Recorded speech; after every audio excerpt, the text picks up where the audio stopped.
Olá, seja bem-vindo a mais um culto da Igreja Presbiteriana de Tambaú. Esta comunidade de corações amigos e de braços abertos que recebe você, sua família e amigos com muita alegria e satisfação. Na sequência de cultos do mês de novembro, que tem como tema geral verdades que não mudam no mundo sempre em mudança, hoje nós vamos falar da esperança no meio do desespero. Essas duas contradições ou paradoxos da vida moderna, especialmente nesses dias, nesses tempos de insegurança, com tanto terror generalizado, como ter esperança quando todas as circunstâncias parecem ser desesperadoras. É isso que nós vamos abordar nesta noite. Bom culto, Deus o abençoe. Boa noite, irmãos, graça e paz do Senhor a todos. Amém. Todos nós, de uma forma ou de outra, e temos falado isso semana passada, em outros momentos, e certamente outros pregadores também o têm feito, temos sido diuturnamente, pela internet, pela televisão, pela mídia impressa, confrontados com os fatos que aconteceram ou que têm acontecido relacionados ao terror de grupos islâmicos na Europa. Hoje eu falei pela manhã. Eu não pretendo falar todas as vezes nas próximas semanas, mas há um aspecto que tem me chamado bastante a atenção. E talvez seja uma leitura, talvez muito pessoal, muito subjetiva, muito minha, mas que eu gostaria de compartilhar com os irmãos. Não é necessariamente sobre os fatos em si, mas como as pessoas estão reagindo aos fatos, e particularmente lá naquela região. Hoje mesmo eu estava lendo uma revista semanal que tinha uma reportagem que dava um certo tom pessoal numa das partes do acompanhamento da matéria, sobre como as pessoas estavam enfrentando lá na Europa, especialmente na França, o trauma de repente, numa sociedade, se encontrar com um sentimento que talvez para nós brasileiros até seja mais comum, de absoluta insegurança, de estar se olhando e vendo as coisas ao seu redor para ver se não tem ninguém estranho ou se não tem ninguém que pode nos fazer o mal. Nós que temos convivido com esse sentimento no Brasil, sabemos bem como ele é. Mas para alguém que vive numa sociedade que não tem esse costume, a reportagem dizia que é algo aterrador. Eu imagino que seja mesmo. Mas há um aspecto que me chamou muito mais atenção na reportagem, que é a incapacidade que as pessoas têm tido de encontrar o tom emocional para lamentar o que aconteceu. Há uma série de sentimentos envolvidos. Há pessoas que falam de perdão, outras falam de vingança, umas falam de luto por aqueles que perderam, ou de luto por aquilo que está se tornando o lugar onde eles moram. No meio desse luto, há muito medo, muitas tentativas de explicação que confundem ainda mais, de modo que fica muito claro para mim, fazendo uma observação, talvez um pouco a partir dos meus aspectos mais de psicólogo social, que eu olho e vejo uma sociedade que não encontrou e que não tem encontrado o tom emocional certo para lamentar. Lamentar é mais do que se entristecer, irmãos. Lamentar está naquela fronteira entre a tristeza que não nos diz respeito, embora nos afete, tipo assim, alguém morreu. Hoje mesmo eu estava lendo essa mesma revista e falava de um atleta jovem que no auge da sua juventude morreu. Eu fiquei triste, porque imaginar um homem aos 40 anos de idade, fazendo um esporte em alta performance, de repente morrer de uma doença que nada tinha a ver com aquilo que ele praticava, um problema renal que não foi curado, um atleta neozelandês de rugby. Eu fiquei assim, puxa vida, deve ser horrível, né? A pessoa está no auge da fama, de repente morrer, fiquei triste. Mas se você me perguntar o nome do sujeito, eu não sei nem quem ele é. É uma tristeza distante, percebe? É diferente daquela tristeza de quando você perde alguém que diz respeito a você. Semana passada os irmãos sabem que eu perdi uma tia minha que era uma das mais queridas e mais próximas. E esses dias eu tenho tido muito envolvimento com muitas atividades, mas todas as vezes que eu paro um pouquinho e acalmo o coração, a lembrança dela vem muito forte. Eu lamento muitos momentos que eu não vou ter mais com ela, como também a família. Você entende então que tristeza é uma coisa, lamento é outra?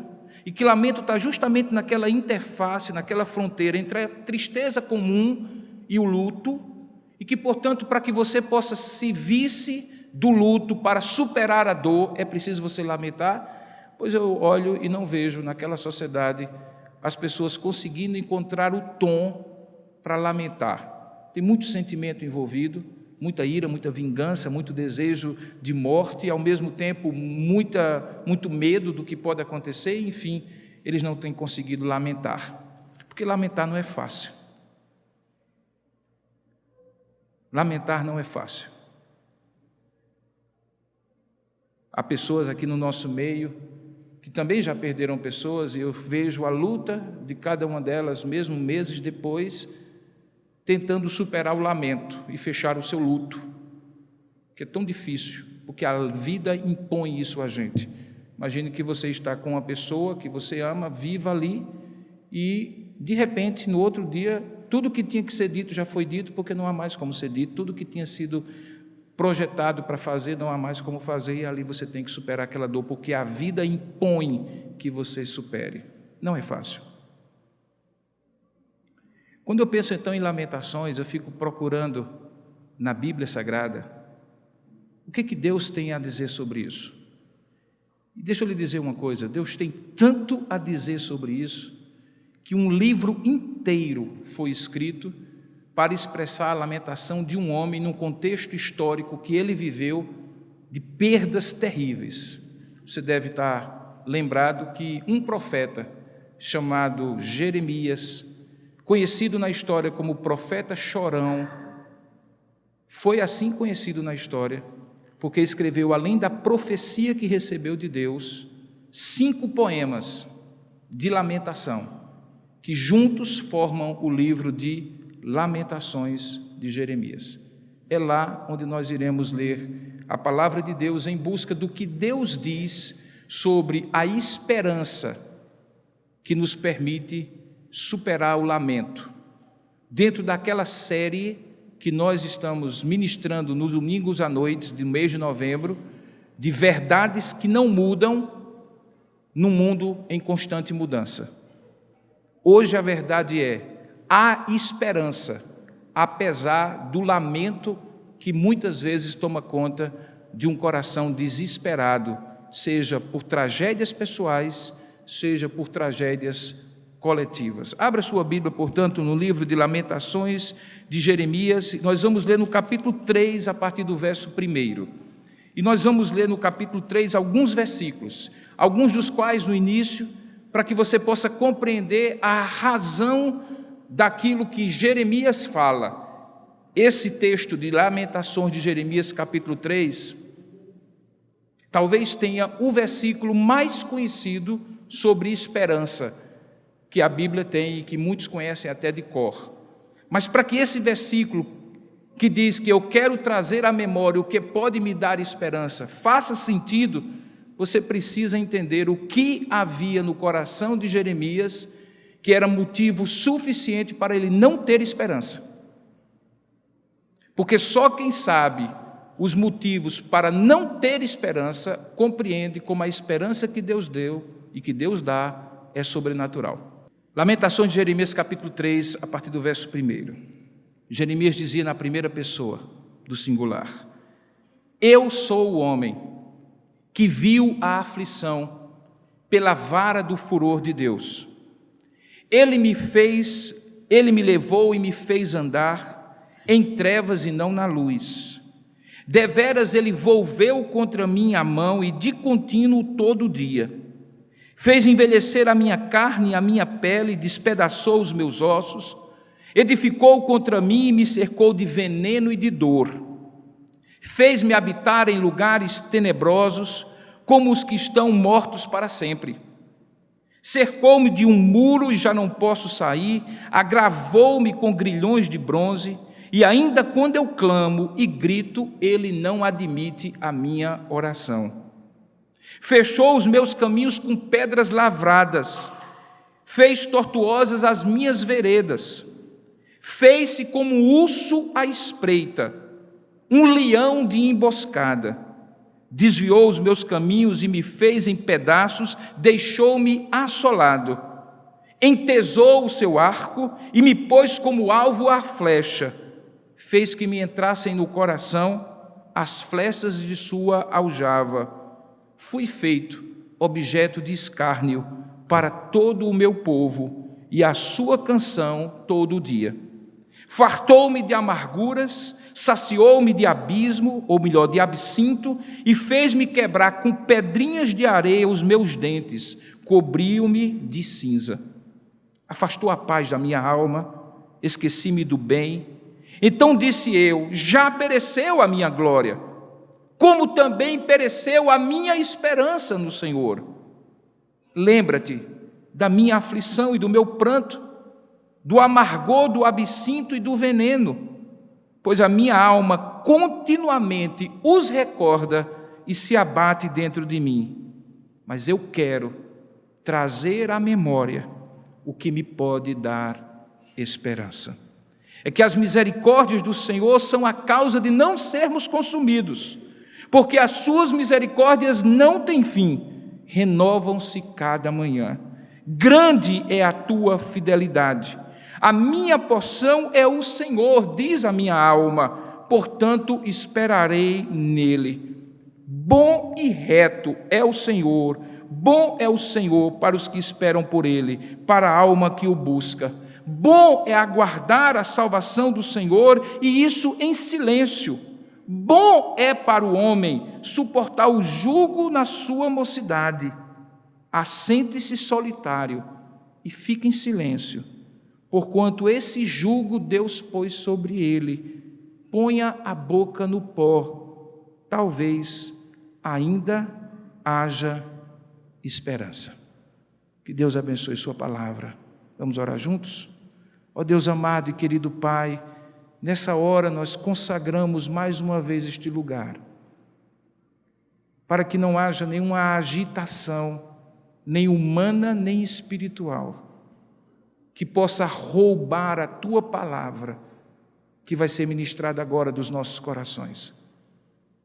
Acalma o nosso coração, retira de nós toda a inquietação, reina aqui neste lugar, ó Santo Espírito de Deus, para que cada um de nós se sinta atraído e amorosamente preso à Tua voz. Ó Deus, fala conosco. Nós queremos trazer à memória o que pode nos dar esperança, mas não qualquer esperança. Não queremos um mero otimismo, queremos a esperança que vem do Senhor. Dá que possamos compreender que esta é uma verdade que não muda mesmo no mundo em desespero. É que aqueles que esperam no Senhor renovam as suas forças e podem trazer à memória a verdadeira esperança que está em Jesus. Fala conosco, Senhor, é o que nós oramos agora, em nome e para a glória de Jesus. Amém. Jeremias escreve esse capítulo 3 na primeira pessoa do singular, como um lamento pessoal. O lamento é mais do que um choro apenas, é um estilo de poesia hebraico.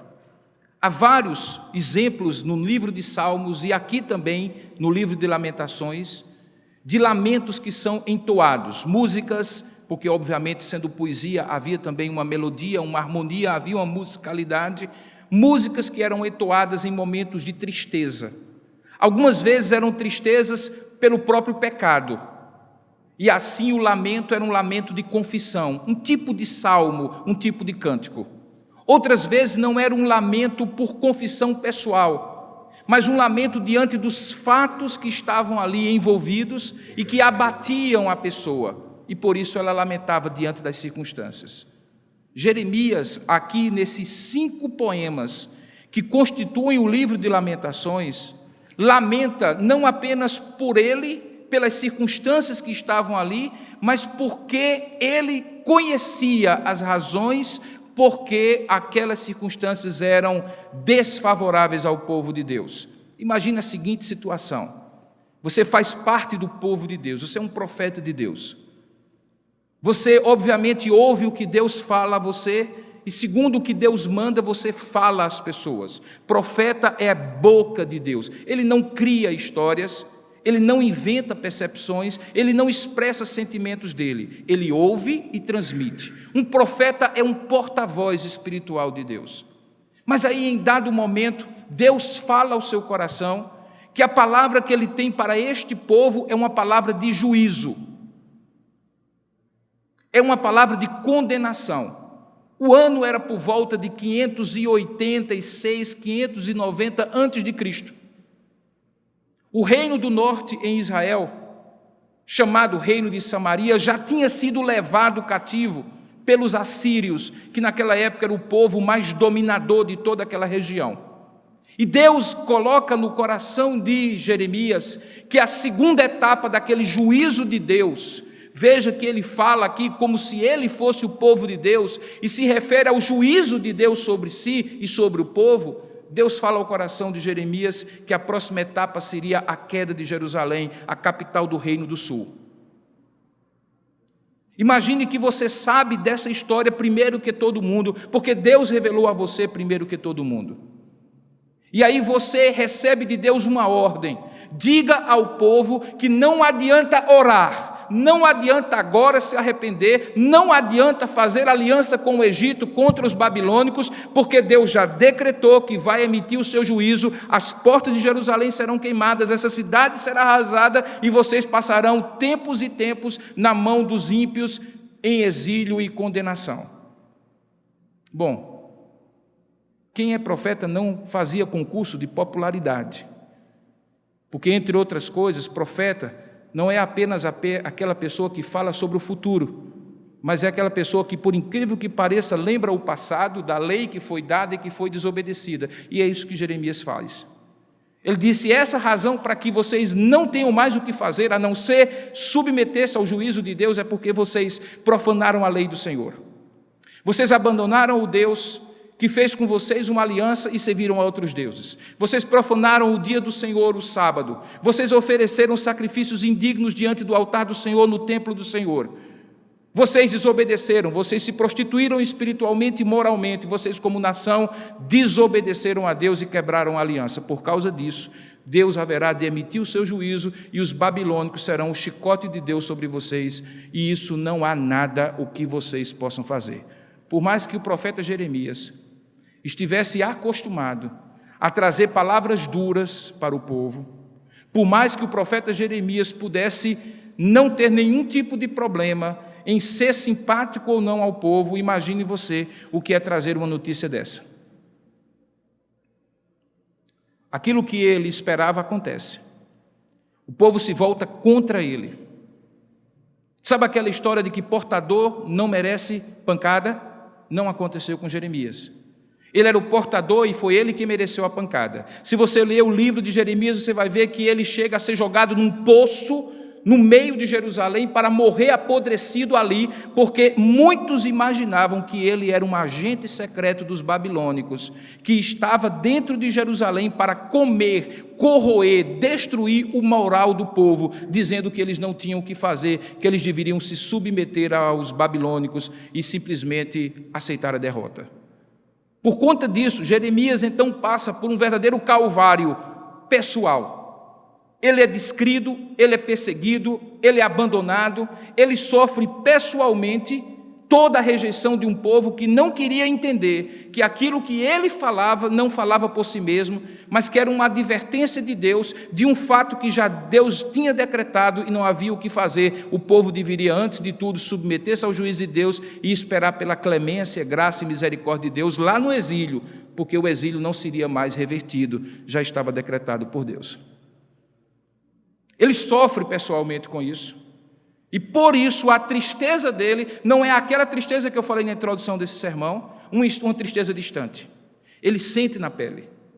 E porque ele sente na pele, porque ele era judeu, porque o próprio povo dele se levantou contra ele quando ele proferiu a profecia, porque ele foi injustiçado e sentiu na pele a dor daquilo que Deus estava para fazer, não apenas por causa da dor do povo, mas por causa da dor de Deus, que havia sido abandonado pelo povo e por isso agora julgava o povo. Jeremias então abre a sua boca e escreve esse livro chamado Lamentações.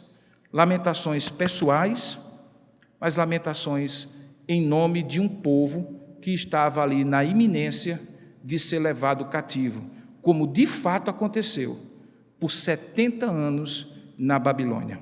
Esse livro é escrito a posteriori. É quando já acontece a destruição de Jerusalém, e Jeremias, provavelmente lá no exílio, começa a ter a inspiração de Deus para escrever os fatos que tinham acontecido. E Deus vai então dando para ele as memórias e as lembranças do que tinha sido dito, do que tinha sido escrito, da reação do povo, e ele então começa a escrever. Veja que há coisas que são muito próximas de certas realidades nesse livro, das nossas realidades. Por exemplo, é muito comum que pais, e há muitos pais aqui, quando veem os seus filhos trilhando por caminhos que não são os caminhos, pela experiência pessoal, pela experiência de vida e pelo conhecimento da palavra, advertem 1, 2, 3 vezes: filho, filha, esse não é o caminho, não vai dar certo, não é por aí, olha, não dá certo isso, você vai sofrer isso, isso, isso e isso, olha, vá para o painho, vá por maninha, olha, não dá certo. Olha, quem faz isso, recebe isso e isso, é a lei, é normal, aconteceu comigo, eu errei, não queria que você errasse. E aí você vai exortando, você vai dizendo ao filho o que ele deveria fazer, qual o caminho que ele deveria seguir, mas via em regra. Assim como infelizmente aconteceu conosco na juventude, quando também ouvíamos essas advertências e eventualmente a nossa cabeça dura e o nosso nariz empinado fazia com que nós pensássemos que sabíamos mais da vida, mais do que os próprios pais, os filhos nossos fazem isso. E aí de repente chega um momento que você começa a sentir que só lhe resta lamentar. Aí vem a primeira pancada e você vê o filho sofrendo ou a filha sofrendo. E aí você sente a dor como se fosse com você. E aí você sente que poderia ter sido evitado, mas já não tem mais o que fazer. Você agora, no máximo, ora e pede a Deus que abençoe o filho ou a filha rebelde. Essa é uma situação relativamente comum. Como é uma situação relativamente comum quando, no contexto de uma nação, particularmente no momento em que nós estamos passando, muitos diziam: olha, determinadas coisas poderiam ser diferentes se a gente se posicionasse dessa ou daquela forma social e politicamente, mas alguma coisa não foi ouvida, alguma coisa não foi prestada atenção, alguma coisa não foi obedecida, e aí todos começamos a sofrer. E obviamente aqueles que antecipadamente advertiam acerca das coisas diziam: agora não tem o que fazer, né? Nós estamos no barco, vamos todos sofrer. Esse é o tipo de situação que Jeremias estava passando. Veja, ele não foge de Jerusalém. Ele está no meio da circunstância e ele descreve essa circunstância com cores muito fortes. Veja, ele fala no primeiro versículo, capítulo 3, versículo 1, que ele é o homem, representante deste povo, que viu a aflição que o povo estava paravendo. Na verdade, nós poderíamos dizer assim, ele não somente viu e presenciou, mas Deus permitiu que ele antevisse, porque Deus deu a ele a profecia. E ele viu essa aflição e entendeu que essa aflição que ele iria passar junto com o povo tinha uma razão, não tinha a ver necessariamente com o pecado de cada um, ou dele em particular, mas envolvido com todos, tinha a ver com a vara do furor de Deus sobre o povo. Então ficou muito claro que não era alguma coisa que, como em outras circunstâncias, eles podiam se ajoelhar e dizer: Deus, nos livra dos nossos inimigos, porque eles estão nos perseguindo porque somos fiéis a Ti. Não, dessa vez era do tipo assim: Senhor, eis aí os inimigos que Tu enviaste para nós como chicotes Teus para nos chicotear por causa da nossa desobediência a Ti. Sabe, Deus é soberano, querido, e por mais que isso não pareça ser o Deus amoroso que você conhece ou que você prefere conhecer, saiba que o mesmo Deus amoroso, cuja misericórdia de eternidade a eternidade, é um Deus justo, santo, que não leva brincadeiras feitas com Ele, como se fossem pecados feitos contra Ele, como se fossem brincadeiras, e certamente emite o seu juízo e a sua disciplina sobre o seu povo.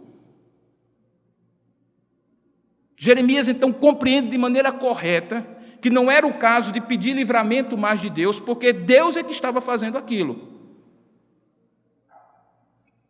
E aí ele descreve pessoalmente, com cores, como eu falei, muito fortes, tudo aquilo que representava. Representava, por exemplo, confusão.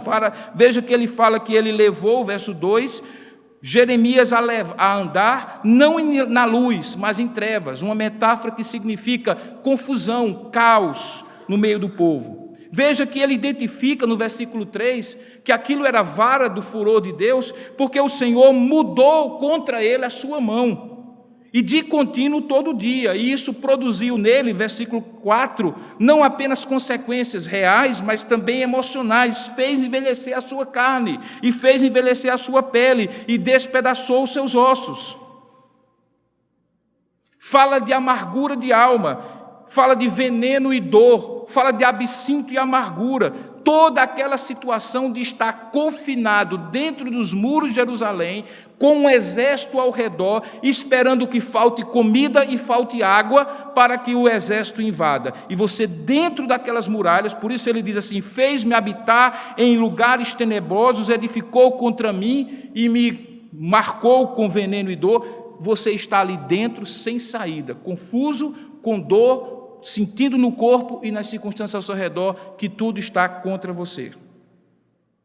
Ele vai descrevendo em todo o versículo, e então no versículo 18, ele diz o seguinte: então disse eu, conclusão das conclusões, acabou a minha glória, minha vida acabou. A glória de Deus em Jerusalém acabou. O que nos separava dos demais, por nunca termos visto isso acontecer, acabou. Agora somos como todas as outras nações. Tudo o que acontece com os outros também acontece conosco. Já pereceu a minha glória e, como consequência, também a minha esperança no Senhor.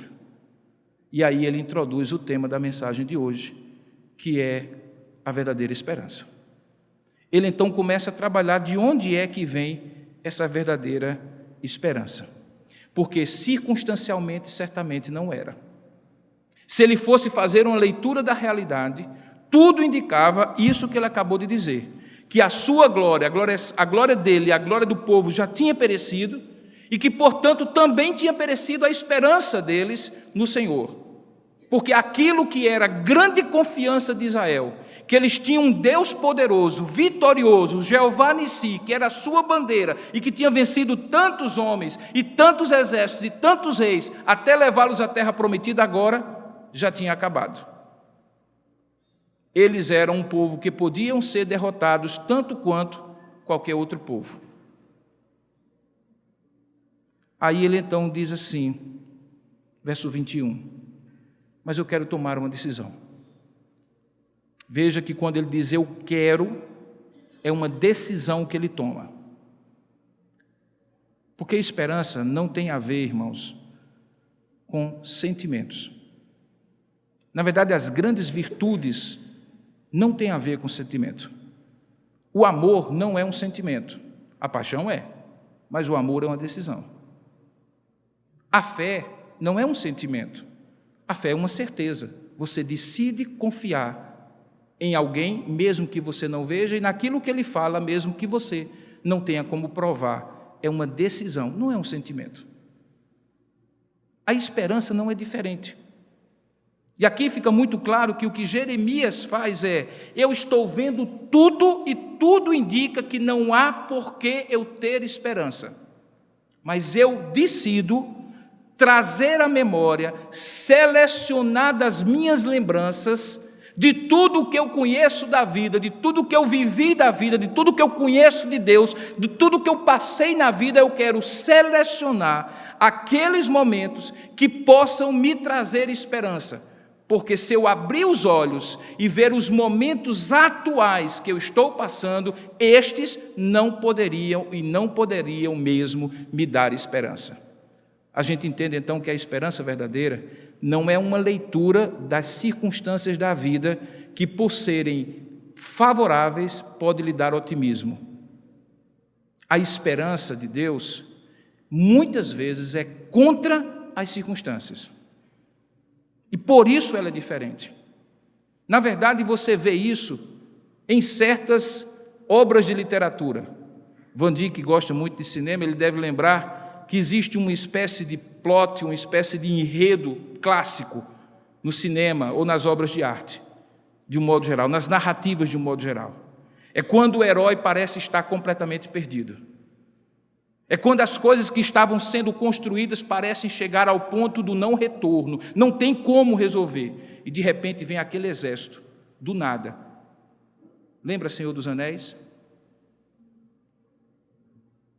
Lembra outras obras clássicas? Sempre aparece um livramento contra todas as circunstâncias. Se cria um anticlímax, não vai dar certo. E de repente o clímax vem do inesperado e do sobrenatural. Alguma coisa acontece e o herói é salvo. Tanto é que é muito fácil você saber quem não vai morrer no final do filme. É o herói. É claro que em alguns filmes mais sofisticados o herói morre. E essa é uma das maneiras de mostrar que a vida não é ideal. Ela é muitas vezes real. Às vezes o herói morre. Aqui, Jeremias está dizendo assim: eu quero trazer à memória o que me pode dar esperança, porque as circunstâncias da vida que eu estou vivendo agora, elas não me dão esperança. Eu sei que vai acontecer. Eu sei que Jerusalém vai ser destruída, porque Deus falou e não tem o que ser feito. Eu sei que não vai dar certo, mas eu entendo que isso é um propósito de Deus, e porque é um propósito de Deus, eu me lembro de outras vezes em que tudo deu errado, e Deus, de alguma maneira, me ensinou uma lição que me livrou para o resto da vida de repetir esse erro, tantas vezes quanto essas oportunidades aconteceram na minha vida. Ele disse: eu quero trazer à memória o que me pode dar esperança. E aí nos versículos seguintes, verso 22, 23 e diante, ele dá as razões para a verdadeira esperança. A primeira delas é que a verdadeira esperança repousa exclusivamente numa coisa chamada misericórdia de Deus. O que é misericórdia? A Bíblia de Genebra define assim: misericórdia é frequentemente traduzida como amor imutável. A característica central de Deus, expressada aqui nesse texto, em seu relacionamento com Israel. Em outras palavras, misericórdia é o fato de Deus dar ao povo aquilo que ele não merece, mas que ele precisa, porque é povo da aliança. Quando Deus é misericordioso conosco, ele não tem pena de nós. Pena, além de galinha, temos nós. Pena é um sentimento que nos faz condoer-se por alguém, pensando que aquilo que está acontecendo com aquela pessoa, eventualmente não é justo. Puxa vida, tão jovem morreu. Puxa vida, tão bom acabou. Puxa vida, eu fiz tudo certo e não deu errado, e tem gente que faz tudo errado e dá certo. Quando a gente se condói pelas pessoas, eventualmente a gente sente o sentimento de compaixão, porque sente que alguma coisa não está certo e não foi justo com aquela pessoa.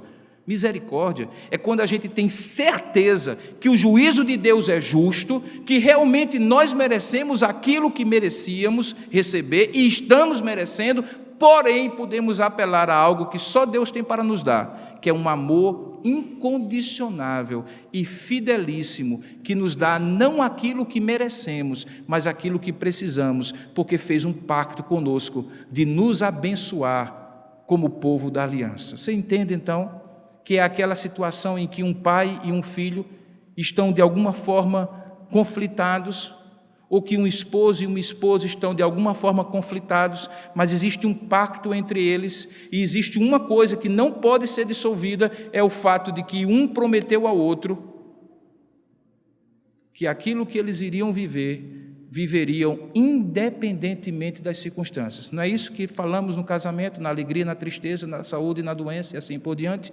Ou seja, a fidelidade que é baseada numa decisão de dar ao outro, não o que o outro merece sempre, mas o que o outro precisa. Inclusive, isso é um bom segredo para o casamento. Porque se no casamento você der a outra pessoa só o que ela merece, sabe quantos dias você fica casado? 30 segundos. Se há um relacionamento em que nós precisamos exercer misericórdia, não pena, mas misericórdia é no casamento. Porque no casamento nós frequentemente somos capazes de magoar tão profundamente as pessoas que dizemos amar, que somente um perdão misericordioso faz com que elas não nos abandonem. E essa é a essência da decisão do amor, exercer misericórdia e não juízo por aquela pessoa que nós amamos. Assim também é entre pais e filhos, assim também é entre irmãos em Cristo, assim também como reflexo é entre Deus e o seu povo da aliança. Ele diz então que as misericórdias do Senhor são a causa de não sermos completamente consumidos, porque as suas misericórdias não têm fim. Então a primeira razão que ele deduz para que o povo tenha esperança é o fato de que Deus não muda, que eu mesmo sendo infiel, ele permanece fiel, porque não pode negar-se a si mesmo e me dar não aquilo que eu mereço, mas aquilo que eu preciso. E isso é misericórdia. Preste bem atenção que o que ele está dizendo aqui é que eles seriam castigados por Deus, disciplinados por Deus, os babilônicos iriam invadir Jerusalém, seria queimada, mas o nome deles não seria apagado da terra, eles não seriam completamente consumidos. Por quê? Porque Deus permanecia fiel mesmo quando disciplinava o seu povo. Sabe, quando Deus nos disciplina, Ele nos disciplina para nos ensinar, não para nos destruir. Essa é a diferença da provação de Deus para a tentação do diabo. A provação de Deus, Deus nos prova para nos aprovar. A tentação do diabo, ele nos prova para nos reprovar. Ele é o nosso inimigo, ele não tem misericórdia, ele é cruel, ele quer nos destruir. Deus não. Deus pode até nos moer. E sabe, queridos, em alguns momentos é até bom ser moído por Deus, porque toda facilidade gera flacidez. A coisa mais fácil do mundo é se esquecer de Deus quando tudo vai muito bem. E sabe quem são as maiores provas dessa verdade? Estão aqui, eu e você. É só você lembrar da sua vida e da sua história. Que quando os ventos eram favoráveis, você deduzia que era sorte, merecimento ou qualquer outra coisa. E nunca imaginava que era o amor de Deus sendo expresso para você, a ponto de você se sentir tão constrangido que não pudesse ser de outro o seu amor e o seu afeto mais íntimo e a sua dedicação mais concentrada que não fosse dada para Deus. E aí Deus tira a sua mão para que você simplesmente sinta que sem Ele nada você é, nada você tem, nada você faz. É porque Deus lhe odeia? Não. É porque Deus lhe ama. Porque o pai disciplina ao filho que ama. Se você precisar chegar para um filho meu e corrigi-lo, sabe quem é o fracassado da história? Não é meu filho, sou eu. Porque quem tem que disciplinar meu filho sou eu e não você. Se ele não está com disciplina, em algum momento ele pensará assim: será que meu pai realmente me ama? Porque ele não tem cuidado de mim. Ele não coloca limites para mim, Ele não diz o que eu não posso, Ele não me livra das minhas más decisões. Para Ele tanto faz, tanto fez que eu faça o que quiser, porque para Ele eu não tenho valor nenhum. Assim é também com o povo de Deus e Deus disciplina o seu povo para mostrar que nós somos valiosos para Ele, que nós não podemos ser como mulas e jumentos que só podem ser obedientes se forem no cabresto. Não, Deus nos dá cabrestos, mas quando esses cabrestos nos ferem a boca, nos fazem chorar e clamar, é porque a nossa disparada estava para longe dos caminhos de Deus e quem estava sobre nós precisou puxar os arreios e fazer com que nós conduzíssemos de volta a nossa vida para o caminho do Senhor. Todos nós sabemos o que isso significa. Jeremias entendeu isso. A base, então, da esperança não pode ser mérito próprio. Porque eu mereço, Deus deveria ser bonzinho para comigo. A base da misericórdia, ou a base, da esperança é a misericórdia. É justamente porque eu não mereço que Deus, eu posso contar com Ele. E para isso eu trago à memória todas as outras vezes que eu também não mereci e Ele mesmo assim me abençoou. Na verdade, eu costumo dizer que é muito melhor você reconhecer a bênção de Deus na abundância daquilo que Ele lhe dá, para você não ter que reconhecer a disciplina de Deus na escassez daquilo que Ele lhe tira. Sabe, irmãos, frequentemente nós temos sido abençoados, mas muito abençoados. E nessas horas, por incrível que pareça, a gente faz alguma coisa que é insolente demais, a Deus: eu mereço, o Senhor tem que me abençoar mesmo, afinal de contas eu mereço. E aí Deus então mostra que você não merece, que Ele vai lhe sustentar com o mínimo minimorum, simplesmente por causa da misericórdia dEle. E aí veja como é muito claro como essa misericórdia é exercida. Ela se renova, verso 23, a cada manhã. Essa expressão a cada manhã ou a cada dia, ela é repetida algumas vezes na Bíblia. Sabe o que ela significa? Doses diárias, porque se você tivesse uma dose única, não teria o efeito que você precisa ter. Veja, por exemplo, o pão nosso de cada dia. Você lembra os episódios no Êxodo, quando o povo estava saindo do Egito e Deus deu o maná? Qual era a regra? A regra, assim, todos os dias vocês vão acordar e vocês vão coletar o maná para este dia. Não tentem acumular o maná para o dia seguinte, a não ser da noite da sexta para o sábado, porque no sábado vocês não podem fazer trabalho, e então na sexta para o sábado eu darei porção dobrada, e vocês então comerão 2 dias e o maná não vai estragar. Agora, se vocês coletarem dobrado pela ambição e pela desconfiança de vocês, na minha provisão diária, dizia o Senhor, o maná vai estragar. E não é que estragava? Não é que estragava? O que é que Deus dizia a cada dia? Porque Deus nos ensina na oração dominical o pão nosso de cada dia. Porque aqui Ele diz que as misericórdias dele se renovam a cada manhã.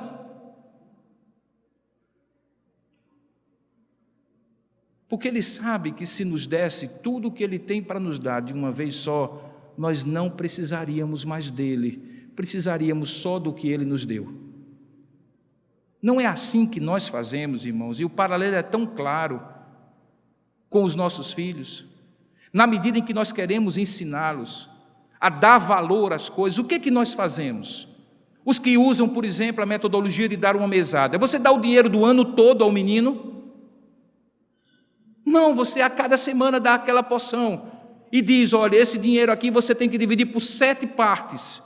E todo dia você vai comprar o seu lanche no colégio, vai sobrar alguma coisa e vai sobrar alguma coisa por final de semana. Se você usar tudo num dia, vai faltar no outro. Mas se nós que somos pais, imperfeitos e limitados, entendemos que ao darmos além daquilo que cada dia precisar, a criança não vai dar valor àquilo que nós demos, quanto mais o nosso Deus, que conhece a nossa estrutura e sabe que somos pó. Ele então nos dá o pão nosso de cada dia e nos ensina que a misericórdia dele, nós vamos depender dele a cada dia. Para que eu não faça aquilo que os americanos têm uma expressão, os ingleses têm uma expressão que é take for granted, ou seja, ter certeza de que está garantido. Quando você tem certeza que está garantido, você não dá valor ao que você recebe e nem tampouco tem afeto pela mão que lhe abençoa. Porque, afinal de contas, mais do que você, é aquilo que você dá que fica valorizado. Deus então diz: não, eu vou dar misericórdia, Jorge, mas é a cada manhã. Não, Nina, eu vou dar misericórdia, mas é a cada manhã. Não ache que porque eu dei a misericórdia de hoje, Rômulo, a de amanhã estará garantida. Amanhã eu darei outra misericórdia. E assim Deus faz. Porque a fonte da esperança nossa é o que nos faz treinar e esperar cada dia, irmãos. Porque a esperança precisa ser renovada a cada manhã, porque ela é baseada exclusivamente na misericórdia de Deus, que não pode falhar. Daí porque você consegue então entender, quando chega no versículo 24, e é dito o Senhor, e é dito o seguinte, veja como as coisas parecem não fazer sentido, mas estão conectadas. O argumento todo era que a fidelidade e a misericórdia de Deus eram a causa deles não serem consumidos, a base da esperança. Aí quando chega no verso 24, ele usa uma expressão muito curiosa, ele diz: a minha porção é quem? Não o que Deus me dá, mas o que Ele é. Por que ele não diz assim: a minha porção é o que Deus me dá a cada dia? Teria sentido, não teria? Porque de fato é, a minha porção é o que Deus me dá a cada dia. Hoje Deus me deu a porção do dia, amanhã eu não sei se Ele vai me dar a porção do dia, porque eu não posso garantir nem sequer que eu termine esse sermão. Amanhã, quando eu acordar com vida e saúde, se eu acordar com vida e saúde, eu entenderei que Deus me deu mais um dia, uma porção para viver. Mas veja, ele coloca o foco na pessoa de Deus para nos ensinar que a fidelidade de Deus, a certeza da nossa esperança não pode estar baseada nos benefícios que recebemos de Deus, mas no próprio caráter de Deus. É porque Deus é misericordioso, é porque Deus é fiel, que Ele diz: a minha porção é o Senhor. Sabe, irmãos, na terra, nós só temos uma segurança. Na terra, nós só temos uma garantia. Na terra nós só temos uma companhia que jamais nos abandonará. Na terra nós só temos uma confiança. Na terra nós só temos uma pessoa que não vai falhar. Na terra nós só temos uma pessoa que podemos realmente confiar, independente das circunstâncias. Essa pessoa é Deus. Há pessoas que lhe amam, que lhe fazem promessas sinceras e verdadeiras que jamais lhe abandonarão, que lhe proverão de todas as necessidades. Eu sou capaz de morrer pelos meus filhos, mas em algum momento, talvez eu mesmo morrendo, não possa garantir a eles o que eu prometi a eles, porque eu sou finito, imperfeito, não conheço todas as coisas e não posso todas as coisas, mas Deus conhece e Deus pode. Se tem alguém em quem eu posso firmar os meus pés e dizer assim: nesse eu posso confiar, nesse eu realmente posso confiar e posso esperar, porque Ele não muda e jamais mudará. A sua esperança é esperança firme, porque está ancorada no seu caráter, no caráter do Deus Todo-Poderoso, soberano, Senhor da vida e da morte. Esse é Deus. É o único que nunca falha, nem nunca falhará. É o único que nunca muda, nem nunca mudará. Daí você entende o que ele diz logo depois. E eu estou só expondo o texto, irmãos. Veja o que é que ele diz logo no final do capítulo 24 e no capítulo 25. Ele começa uma série de coisas que ele diz que são boas. Ele diz: a primeira coisa, já que a minha porção é o Senhor, então a minha alma diz: eu esperarei nele. Aí ele diz: por isso, bom é o Senhor para os que esperam por ele, para a alma que o busca. No verso 26 ele diz outro bom: bom é aguardar a salvação de quem? Do Senhor, e isso em silêncio. O silêncio aqui não é simplesmente calado, mas é aquela palavra que não precisa ser dita, porque ela está altissonante no coração. Dentro de mim, a minha alma diz: pode confiar, porque você não está confiando no homem, você está confiando no Deus Todo-Poderoso. Ninguém precisa ouvir e ninguém precisa lhe socorrer, porque o Deus que conhece o seu coração sabe em quem está a sua confiança. Bom é aguardar a salvação do Senhor, e isso em silêncio.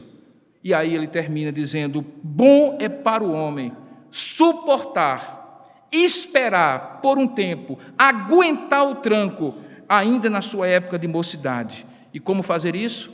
Assente-se solitário, aprofunde sua vida com Deus, fique em silêncio, porque este é um jugo que Deus põe sobre aquele que, pondo a boca no pó, tendo uma atitude de humildade diante de Deus, para ele ainda há esperança.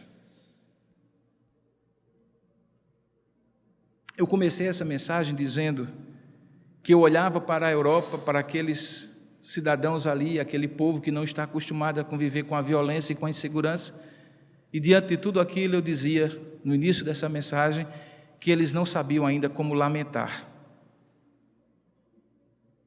Quando Jeremias nos ensina a lamentar, ele coloca o foco daquilo que pode nos livrar do lamento como uma angústia completa, porque deixa-me dizer, eu não acho ruim a angústia, eu acho desagradável. Porque em muitos momentos da minha vida e da sua vida, se você lembrar, a angústia foi que lhe livrou de morrer na acomodação. Foi quando você disse: eu não aguento mais, que você buscou a Deus e Deus lhe livrou. Há uma história que muitos de vocês conhecem, de um sujeito que tinha só aquilo que era o básico para viver. E basicamente o básico para viver dele era uma vaquinha que lhe dava todos os dias o queijo e o leite que ele comia com a família. Mas ele não conseguia prosperar em nada. Até que um belo dia passou um sujeito na porta da fazenda dele e disse assim: empurre a vaquinha no precipício. Mas como? É o que eu tenho para viver. Ele disse: empurre, joga a vaquinha para ela morrer. E o sujeito então resolveu atender aquele conselho meio enlouquecido e jogou a vaquinha. No outro dia ela acordou e disse: cadê meu leite? Cadê meu queijo? E não tinha nenhum queijo, nenhum leite. E ele angustiou-se. E na sua angústia ele começou a pensar: o que é que eu posso fazer agora? E ele olhou e viu que tinha terra, e que a terra era boa. Mas como antes a vaquinha lhe dava o que era necessário, a vaquinha lhe dava o que era necessário, ele nunca tinha olhado para a terra. Mas agora não tinha mais a vaquinha, e a angústia de não ter, que eu digo que é a melhor angústia que pode existir, a angústia do não ser, a angústia do não ter e a angústia do não poder. São três grandes amigas, são péssimas companhias, não é bom ficar junto delas muito tempo. Mas se você souber fazê-las aliadas suas, você vai ver que quando você não tem, você encontra um jeito de ter. Quando você não pode, você encontra recursos para poder. E quando você não sabe, você se propõe a conhecer. E aquele homem então resolveu arar a sua terra e se tornou um agricultor muito próspero. E então, quando aquele homem, anos depois, passou na frente da sua fazenda e viu toda a diferença naquele campo e como a casa tinha sido ampliada e como havia plantação e riqueza, ele perguntou: e o que foi que aconteceu? E disse: eu joguei a vaquinha no precipício. Alguns momentos da nossa vida, irmãos, que nós precisamos passar por angústias e dificuldades para compreender que Deus tem algo muito maior para nós. O povo de Deus passou 70 anos no exílio. E por 70 anos eles sofreram em terra estranha. Se você quer ouvir o que era o choro daquele povo, leia o Salmo 137. No Salmo 137 ele diz assim: aqui nas margens dos rios da Babilônia, eles me pedem, ou eles nos pedem para cantar músicas. Como poderíamos cantar músicas se a nossa língua se apegou à boca devido à tristeza de estarmos em terras estranhas? Se as nossas harpas e liras nós penduramos porque não temos mais motivo para louvor? Ah, Senhor, como dera eu estar em Jerusalém. E aí eles cantam toda a história do retorno. Sabe, irmãos, é quando Deus põe a sua mão sobre nós e nos tira os motivos humanos, racionais e circunstanciais para ter esperança, que Ele deseja que os nossos olhos se voltem para os motivos sobrenaturais para que tenhamos esperança. Às vezes não somos nós que jogamos a vaquinha no precipício. Às vezes é Deus que deixa a vaca ir para o brejo, para que a gente possa compreender que as misericórdias do Senhor é que são a causa de não sermos consumidos. A melhor maneira de lamentar, irmãos, é lamentar aos pés de Deus. Isso Jeremias fez.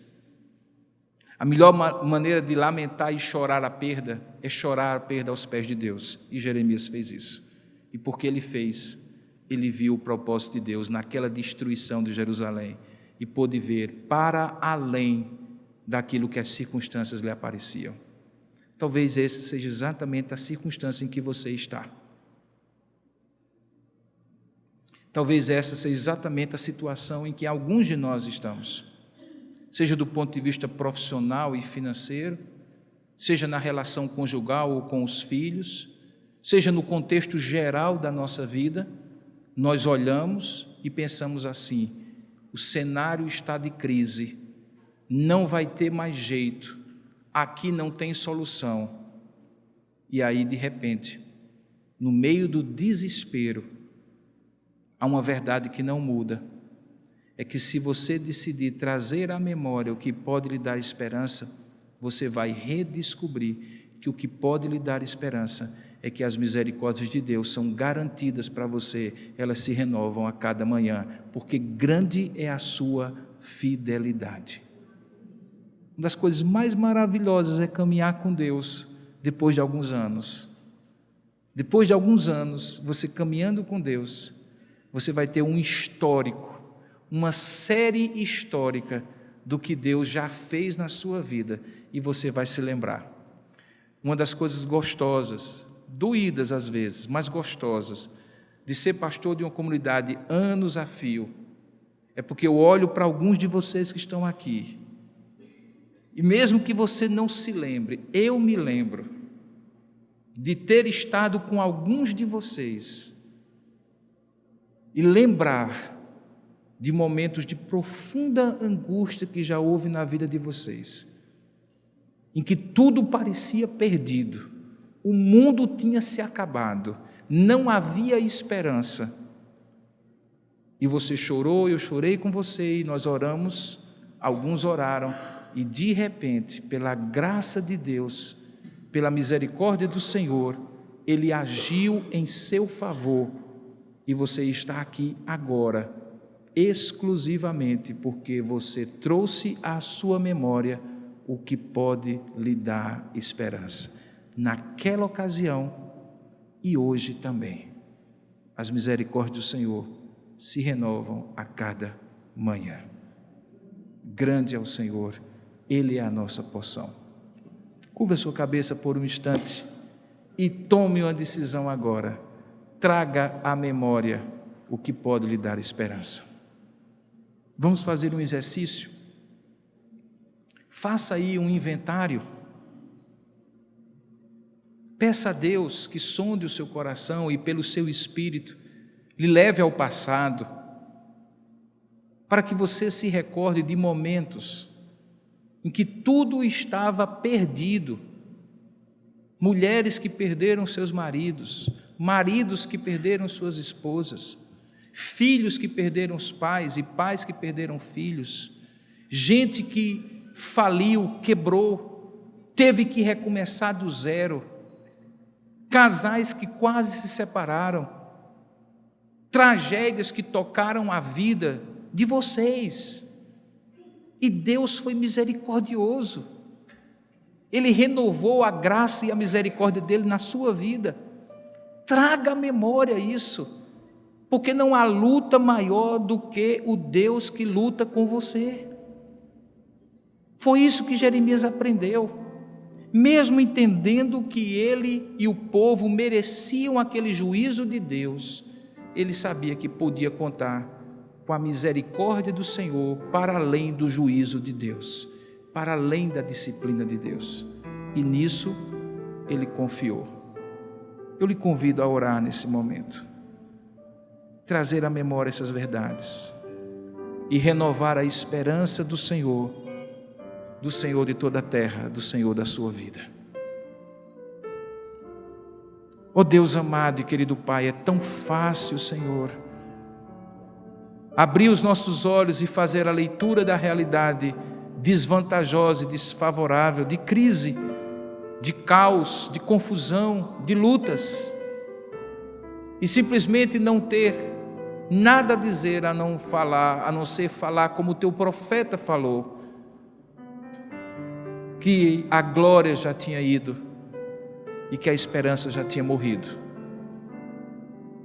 É tão fácil, Pai, que os nossos olhos nos enganem e nos façam descrer, desanimar, desesperar. Isso é tão natural ao coração humano que infelizmente vive pelo que vê e não pelo que crê. Que somente a Tua graça pode nos ajudar agora, ó Santo Espírito de Deus, trazendo à nossa memória, nos fazendo relembrar dos inúmeros momentos, e não foram poucos, Senhor, que o Senhor renovou a Tua misericórdia para nós, noites que nós passamos acordados, pensando que no outro dia nada poderia acontecer de pior, e muito menos que algo poderia acontecer de melhor. E o Senhor, com a manhã de um novo dia, mesmo quando o choro durou a noite inteira, veio renovando alegria, fé, confiança e esperança. Quantos de nós, ó Pai, pensávamos que não iríamos aguentar e o Senhor nos fortaleceu? Quantos casamentos o Senhor, de alguma forma, livrou-nos? Quantas vezes choramos e clamamos por filhos, por pessoas que amamos, vendo, ó Pai, que as coisas iriam de mal a pior. O Senhor eventualmente até permitiu que o juízo do Senhor fosse realizado, mas o Senhor nos livrou da consumação completa, de sermos destruídos em tudo e por tudo. E por isso estamos aqui te oferecendo esse culto, porque se não for o Senhor, se não for o Senhor, nenhum de nós sequer estaria aqui. Ó Deus, traz ao coração de cada um dos teus filhos agora essa certeza de que esperança não é alguma coisa simplesmente que a gente ancora no futuro, com bons prognósticos, com bons planos, com boas projeções, mas esperança a gente ancora no passado, em Ti, no Teu caráter, no Teu propósito, na Tua aliança para conosco. Tu és o Deus que garante, porque não falhas nem faltarás. Ensina isso ao Teu povo, para que nós possamos passar pelo vale da sombra da morte, seja a morte que for, e ao invés do lamento do desespero, nosso lamento seja substituído pelo lamento da esperança, não de uma cegueira que nega a realidade, mas de uma visão que vê para além da realidade, porque vê o Senhor agindo nos bastidores da nossa vida. Muito obrigado, Pai. Ensina isso ao Teu povo. É o que nós oramos em nome de Jesus. Amém, Senhor.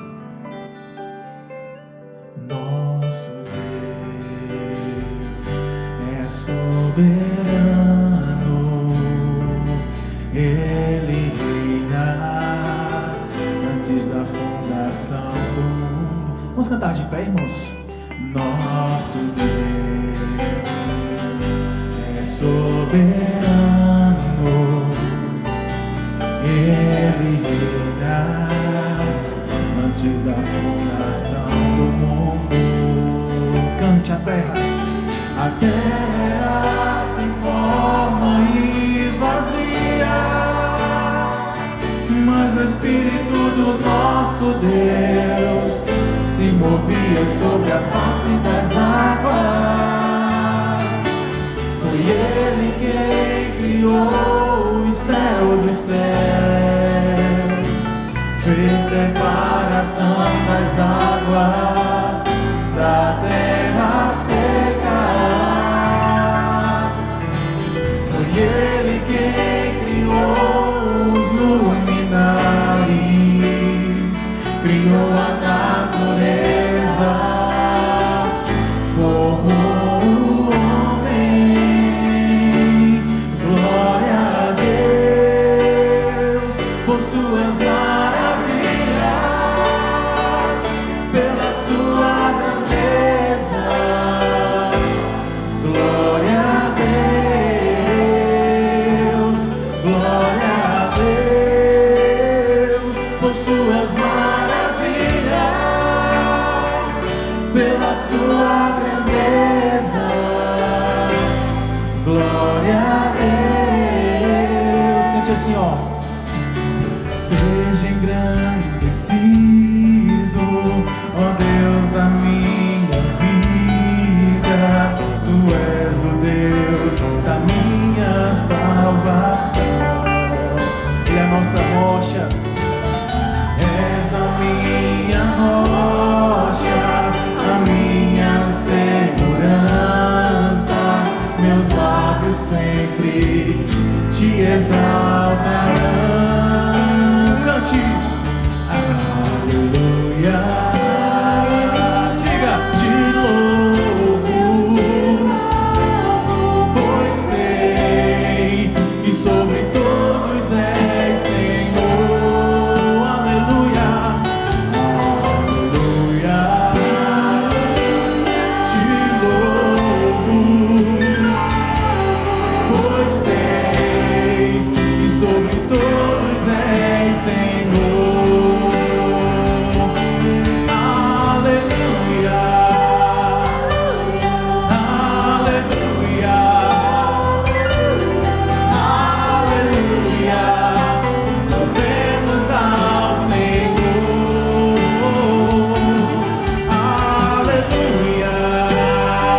engrandecido. Seja engrandecido, ó Deus da minha vida.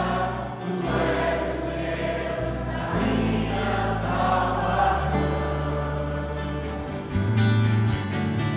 Essa minha rocha, a minha segurança, meus lábios sempre te exaltarão. Diga aleluia. Aleluia.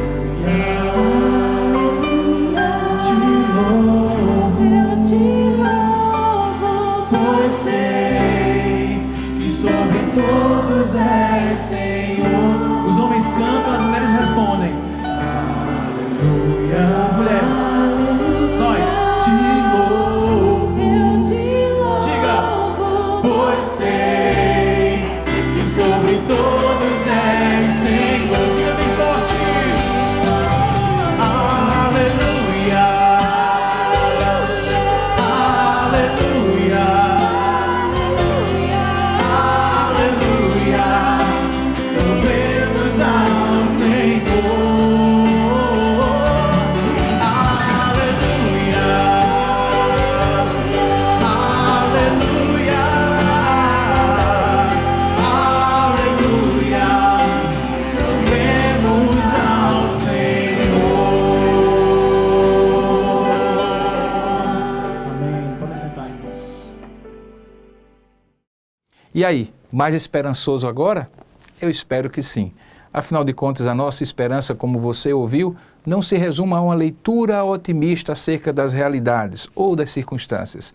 A nossa esperança está em Jesus Cristo, aquele que não muda, que tem misericórdia e fidelidade para nos oferecer sempre. Desejo a você e a sua família e todos aqueles que estiveram conosco durante este culto que as bênçãos de Deus possam lhe acompanhar. Se você desejar estar conosco, não apenas assim, através da transmissão do culto, mas presencialmente, você está vendo aí na tela todas as informações das mídias sociais, do site da igreja e do endereço onde nós realizamos os nossos encontros, cultos e reuniões. Você será muito bem-vindo. Venha com sua família, traga seus amigos e convidados para estar conosco nesta comunidade da Igreja Presbiteriana de Tambaú, uma comunidade de corações amigos e de braços abertos. Queremos recebê-lo aqui entre nós. Deus o abençoe e uma excelente semana cheia da presença de Jesus. Até a próxima.